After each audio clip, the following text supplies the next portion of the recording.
Namaku Reski. Teman-temanku biasa memanggilku Acil. Pengalaman yang akan kuceritakan malam ini adalah sebuah pengalaman di tahun 2018. Ketika aku dan teman-teman teaterku mendaki salah satu gunung yang ada di Jawa Barat. Hari itu teman-temanku mengajakku untuk mendaki gunung itu. Awalnya aku sempat tidak mau, namun temanku memintaku untuk ikut. Karena katanya, aku sudah berpengalaman sebelumnya. Ya, memang benar. Sebelumnya aku pernah mendaki gunung itu. Barengan guru dan teman sekelasku. Aku pun menerima ajakan itu. Hitung-hitung untuk healing dan ya senang-senang dengan teman teaterku. Singkat cerita, kita membuat janji di sekolah. Dan akhirnya setelah menunggu semua berkumpul, kami pun berangkat. Yang saat itu ikut pendakian ada 6 orang. 3 perempuan dan 3 laki-laki, termasuk aku. Niat kami hanya mendaki saja, tidak sampai menginap. Berangkat pagi dan pulang di sore hari.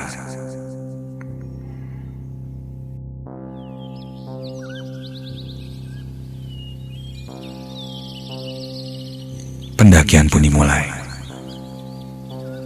Sesampainya di kaki gunung, tak lupa aku mengingatkan teman-temanku untuk berdoa terlebih dulu. Dan memperingati mereka untuk tidak buang sampah sembarangan. Jikapun ada sampah, kita bawa dulu lalu dibuang nanti ke tempatnya. Dan satu hal lagi, jangan berkata sompral selama perjalanan. Ya, intinya menjaga perilaku dan sikap selama pendakian. Mereka pun setuju. Aku memberitahukan ini pada teman-temanku karena mereka baru pertama kali untuk mendaki. Ditambah di rombongan ada 3 perempuan yang harus dijaga.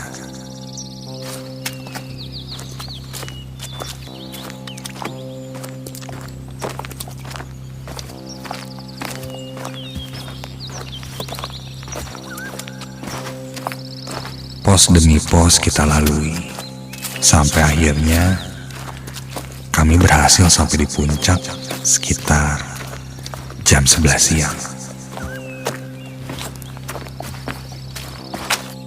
Kulihat di atas, tidak ada yang berkemah. Tumben. Agak sepi kali itu. Biasanya banyak yang camping. Kami coba cari lahan kosong untuk beristirahat. Beberapa teman-temanku langsung mengabadikan momen dengan berfoto. Sampai temanku, Adi, bertanya padaku,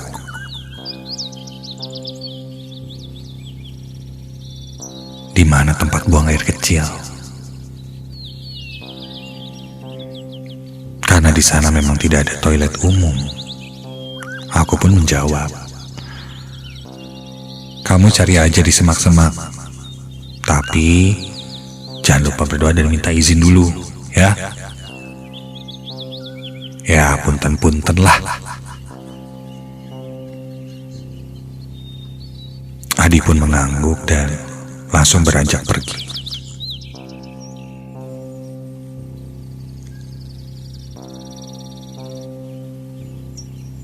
Waktu pun berlalu. Setelah cukup menikmati pemandangan di atas, kami pun memutuskan untuk turun. Saat itu kulihat jam menunjukkan waktu jam 2 siang. Waktu yang pas untuk kami pulang dan turun dari gunung. Jadi sore sebelum gelap kita sudah sampai di bawah. Namun ketika kami akan turun, tiba-tiba saja kami bertemu seorang tim Rangers yang berlari menghampiri kami dan memberitahu kami jangan turun dulu. Katanya ada sebuah kejadian yang terjadi di bawah.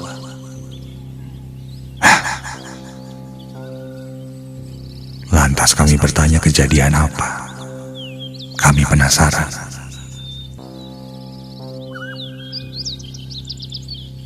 Seolah enggan memberitahu dengan detail, kami jadi sedikit berdebat. Teman-temanku yang baru saja pertama kali naik gunung mendengar kabar itu jadi panik. Terlebih teman-temanku yang perempuan meminta untuk segera turun karena takut. Ditambah semakin sore semakin malam semakin gelap.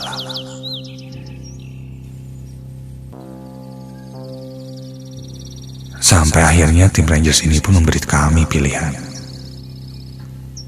Sementara hanya 4 orang saja dulu yang ikut turun. Saat itu pun harus didampingi oleh tim Rangersnya. Ya, sudahlah. Akhirnya aku memutuskan untuk menunggu di atas ini bersama Adi. Dan 4 temanku yang lain, 3 perempuan, dan 1 temanku yang lelaki ikut turun. Tim Rangers itu pun mendampingi temanku turun. Mungkin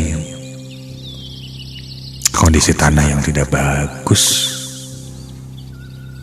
sehingga tidak bisa banyak orang yang turun saat itu. Entahlah. Aku dan Adi pun kembali ke tempat peristirahatan tadi.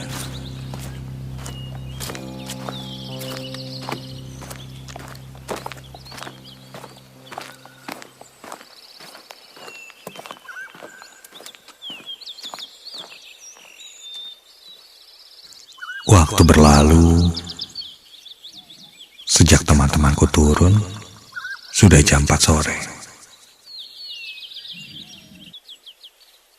Tim Rangers yang mengantar teman-temanku meminta kami menunggu untuk selanjutnya akan dikabari dan dijemput.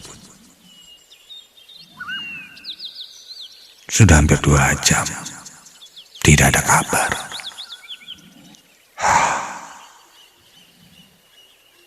Kalau kayak gini caranya keburu malam. Saat itu aku nekat mengambil keputusan untuk turun saja. Aku pun mengajak Adi untuk bergegas turun. Karena memang niat kami tidak menginap, tidak ada persiapan. Jika keburu malam di sini akan sangat merepotkan.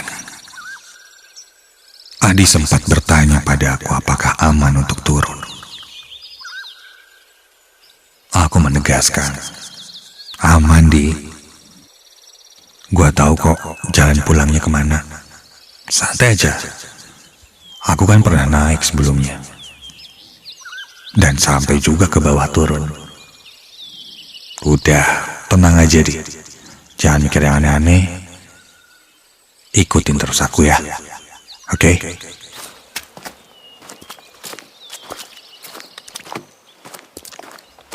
Perlahan langkah kami mulai menuruni gunung. Ketika turun, suasana terasa sangat sepi sekali. Bahkan suara hewan-hewan hutan pun tak ku dengar. sore itu.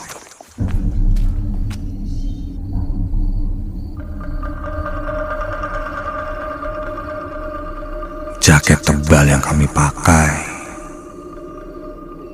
perlahan mulai terasa tidak berpengaruh.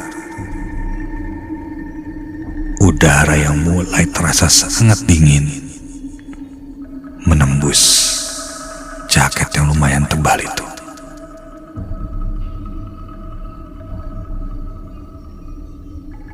Setiap nafas yang kuhembus mengeluarkan asap saking dinginnya. Aku terus berjalan cepat di depan, diikuti Adi di belakangku. Beberapa kali kulihat Adi sering tertinggal karena medan yang dilalui cukup berat. Aku berteriak pada Adi untuk mempercepat langkahnya karena langit sudah mulai gelap. Layung sudah mulai terasa, pertanda langit akan segera berganti. Persediaan lampu kami tak cukup saat itu. Tidak membawa senter, dan satu-satunya mungkin yang akan jadi penerangan kami saat turun hanya lampu flash di handphoneku. Itu pun mengandalkan baterai handphone. Entah bertahan berapa lama. Hal yang kami takutkan pun terjadi. Langit sudah mulai gelap.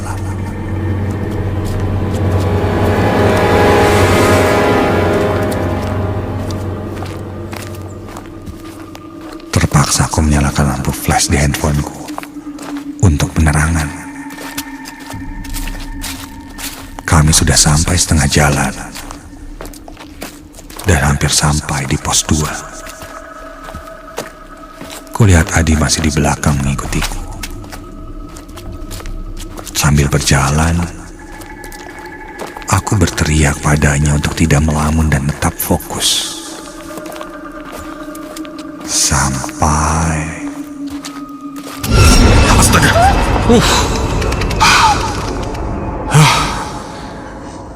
Aku terkejut ketika tiba-tiba saja ada yang melintas di depanku. Seperti seekor binatang. Tidak terlalu jelas kulihat, karena sangat cepat sekali. Sepertinya sehewan berkaki 4. Entahlah. Aku menghentikan langkahku dan bertanya pada Adi, apakah dia melihat tadi hewan yang melintas dengan cepat di depanku? Takutnya hewan buas. Ketika aku berbalik dan akan bertanya pada Adi,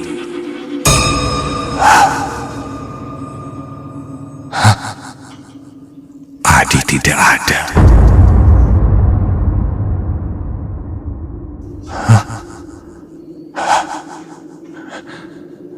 Iya, tak kulihat Adi di belakangku.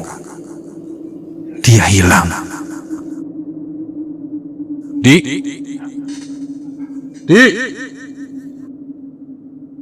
Adi. Adi.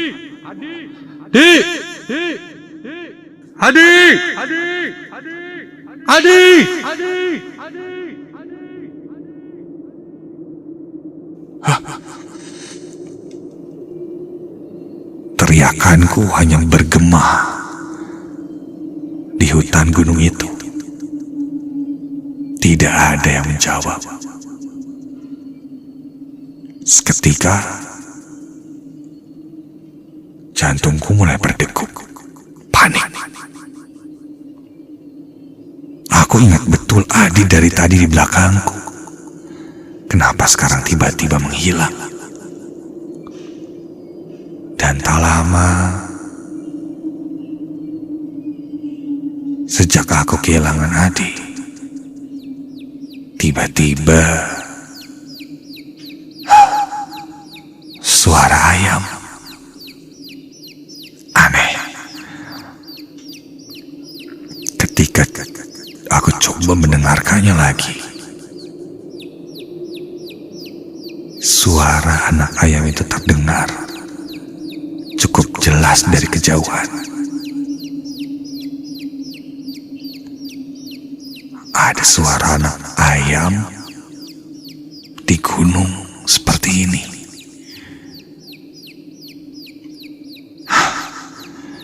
Padahal sejak tadi mulai mendaki sampai saat itu, tidak kulihat sedikit pun ada hewan ayam. Kok bisa? Aku mulai kebingungan dan ketakutan mendengar itu. Dan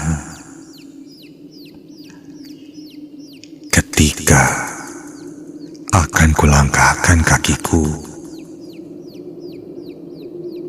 aku merasakan seperti ada sesuatu yang menyentuh lengan kiriku.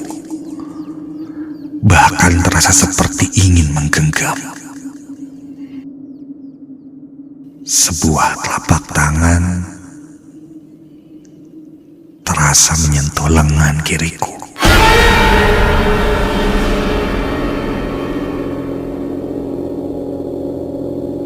Aku refleks terdiam menghentikan langkahku.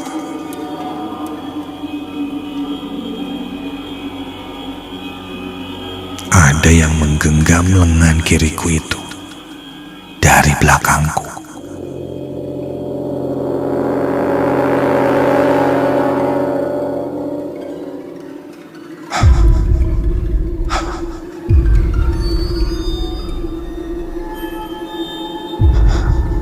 Rasa penasaran mulai muncul. Aku mulai menengok. Perlahan, dari lirikan ujung mataku diikuti oleh gerakan kepala untuk melihat siapa yang ada di belakangku.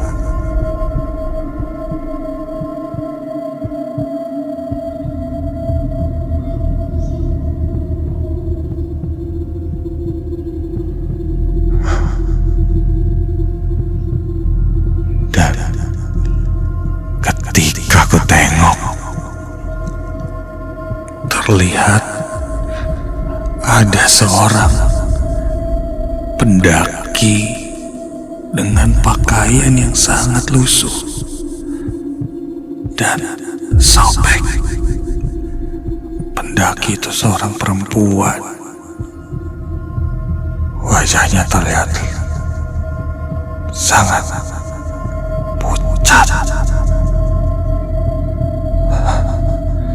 Dia menatap ke arahku.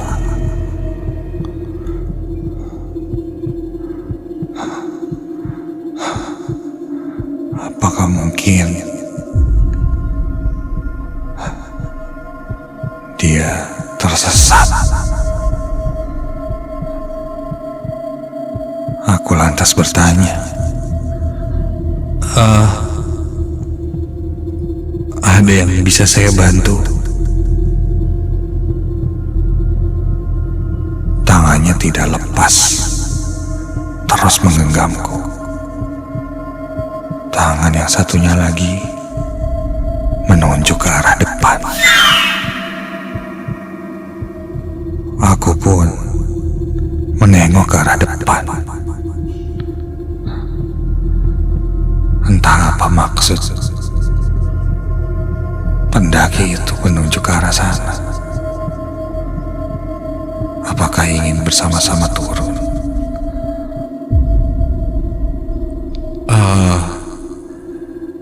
Ada apa ya di depan teh? Kenapa nunjuk ke sana? Begitu kataku sambil memperhatikan terus ke arah depan. Namun dia tidak menjawab. Dan ketika aku tengok lagi,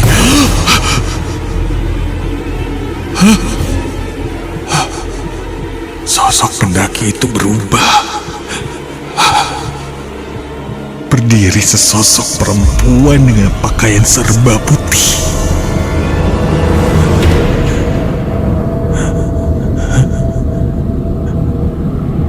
Kepalanya menunduk dengan rambut yang panjang, hitam hingga menyentuh tanah. Wajahnya tak terlihat jelas olehku karena ia menunduk. Seluruh rambutnya menutupi raut wajahnya. Dan perlahan terdengar suara anak ayam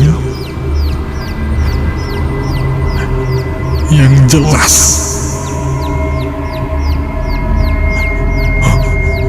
muncul dari sosok perempuan itu. Setelah ku sadar, mungkin terasa terdengar seperti anak ayam, padahal itu adalah suara tertawanya.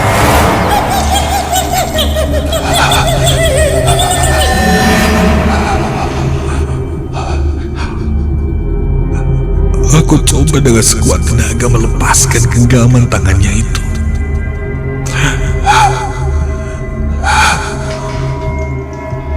Sambil terus berdoa di dalam hati.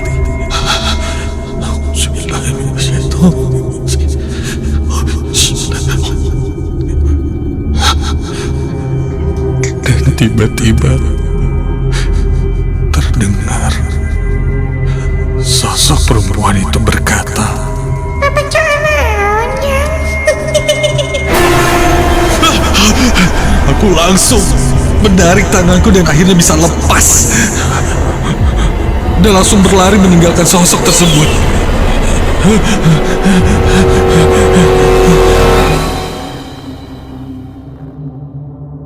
Hingga sampailah aku di pos 2. Dan ketika sampai di pos 2, aku terkejut ketika di sana aku melihat Adi. Adi sudah berada di pos 2 mendahuluiku. Kulihat Adi ditemani oleh salah satu tim Rangers.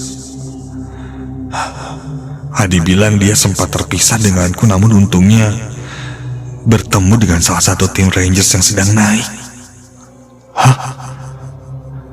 Harusnya aku yang bertemu lebih dulu. Tapi kenapa aku tidak melihatnya sama sekali? Adi bertanya kenapa aku meninggalkannya. Aku tidak langsung menceritakannya. Setelah sampai di bawah dan kembali berkumpul dengan teman-temanku yang lain, aku pun menceritakannya bahwa aku bertemu sosok perempuan yang menyerupai pendaki saat itu. Kami pun akhirnya diberitahu kondisi pendakian di gunung saat itu sedang tidak baik. Alasan kenapa kita tidak boleh turun pun karena sebelumnya ada kejadian yang membuat penunggu di sana marah. Alhasil ada seorang pendaki yang terpisah dan menghilang dari timnya. Dan tim Ranger sedang mencari. Maka dari itu, untuk menghindari kejadian yang lain, kegiatan di gunung itu dihentikan oleh sejenak agar situasi kondusif. Sebuah pengalaman yang tidak akan terlupakan. Dan jika nanti akan mendaki lagi, lebih baik didampingi oleh seseorang yang lebih ahli. Tim Rangers misalnya, yang mungkin akan lebih paham situasi kondisi yang akan terjadi. Itulah pengalamanku ketika dalam sebuah pendakian.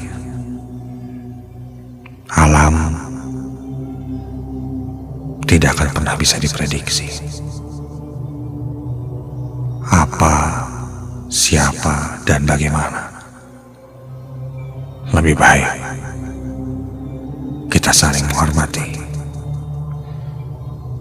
karena kita hidup berdampingan dengan mereka yang tidak terlihat.